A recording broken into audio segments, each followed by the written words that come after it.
Hi guys, in this video we're going to be showing you a little bit about our audio interface at Focusrite Scarlett and how it helps us with our live streaming music.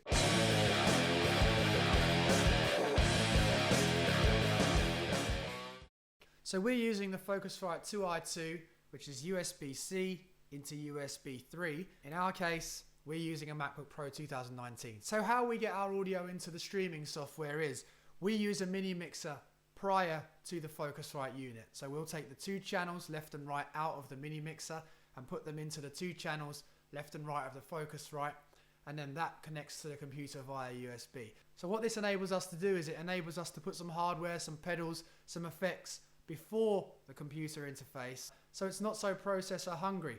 As we all know, live streaming and your computer processor do not get along.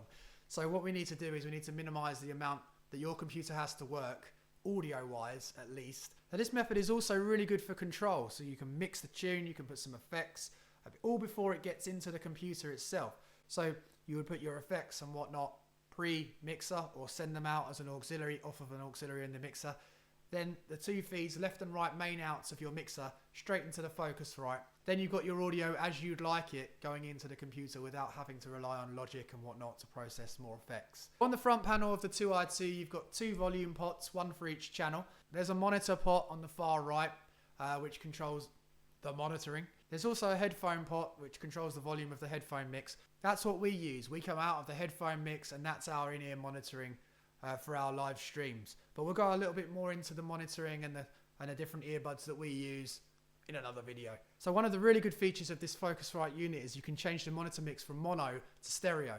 So what you want to do is you want to put the mono mix in your ears when you're setting up, getting ready, because that's what your Facebook crowd are going to hear. Is that 9 times out of 10, probably more than that, Facebook is going to compress the signal into a mono signal. So you can spend all this time monitoring in stereo, getting the left and right pan beautiful, and as soon as you go onto Facebook, they're just hearing one flat signal straight through the middle. So the best thing to do is what we do, is we monitor in mono, and we get our song sounding the way we want it to sound, or our performance sounding the way we want it to sound. That way we can see if there's any nasty tinny reverbs or any other imbalance of instruments that's coming through on a mono signal. And then because it's more comfortable for us to perform with a stereo signal, we then just flick the switch, monitor in stereo, but we know what sound's going through to Facebook. YouTube are a little bit more generous on the sound, so it's always good to monitor in stereo as well. But if you're going to Facebook, you definitely could take advantage of that feature. So in our case, we're going into a Notepad 12 FX, which has Lexicon Reverb built into it. And we're going in with an acoustic guitar and vocals. So we can mix those two channels, get the sound the way that we'd like it, two channels out, left and right into the Focusrite, USB into the Mac, and then into your streaming software.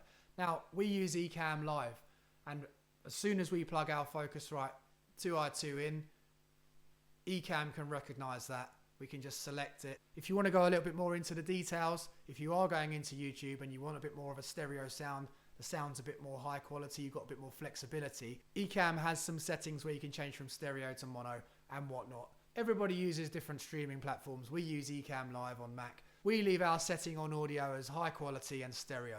If Facebook chooses to compress to mono, fine. But we go out to YouTube as well using Restream. But those are a lot of different subjects for a lot of different videos. So make sure you subscribe and you'll find out all about those as we make those videos for you. Some other features of the 2i2 that we're not using is you can output into speakers. You've got a left and right output, jack outputs. So if you wanted to double it up with recordings such as Logic and Cubase and whatnot, you have the option to plug your monitor speakers in that way and get the monitor feedback from there.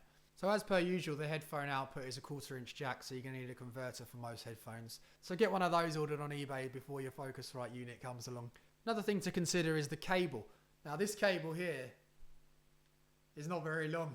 It's okay if you're at a desktop and it's just sitting there next to the computer, but for live streaming, we would recommend that you get a longer cable.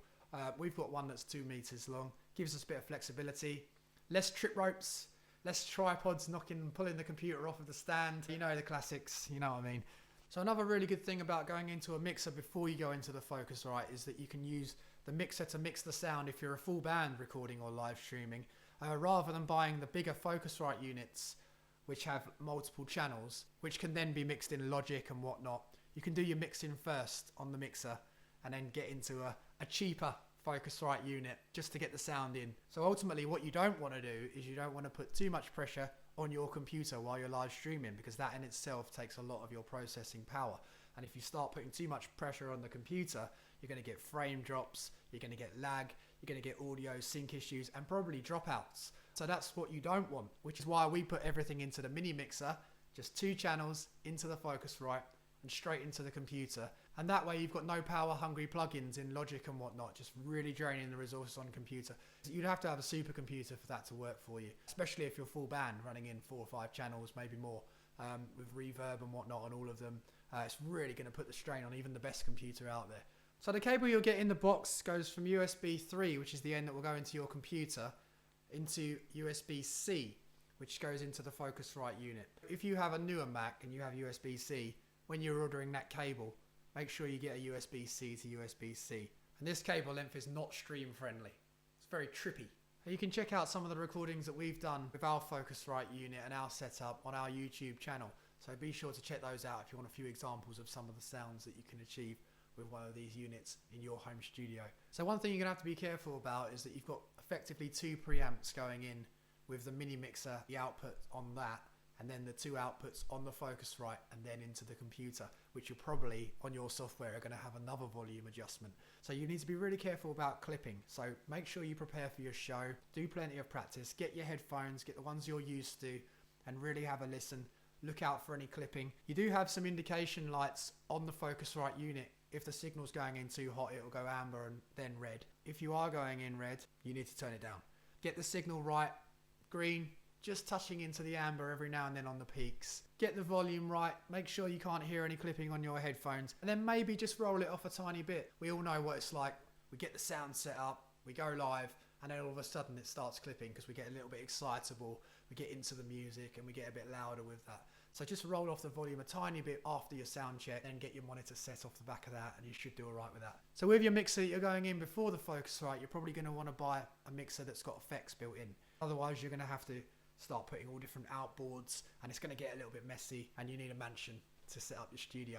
So what we use is the Soundcraft 12FX, which is not an amazing mixer, I'm not going to lie. It has some noise, there is a bit of hum, but it does have Lexicon reverb, which is really great. And primarily I'm a vocalist, so for me the Lexicon is what it's all about. So with the acoustic guitar, sometimes the pickups can be a little bit noisy going into this. So I also have to take the acoustic guitar through a Fishman preamp to get that tone that I would like. So there are 3 preamps before you actually get into the computer itself. So you can imagine it's a balancing act to get that sound just right, the right level of hum on the pickups to getting the sound overall sounding great. I mean, ultimately what you're comparing it to is guys that just put their phone balanced on a cushion, record themselves playing, and some of those guys sound great.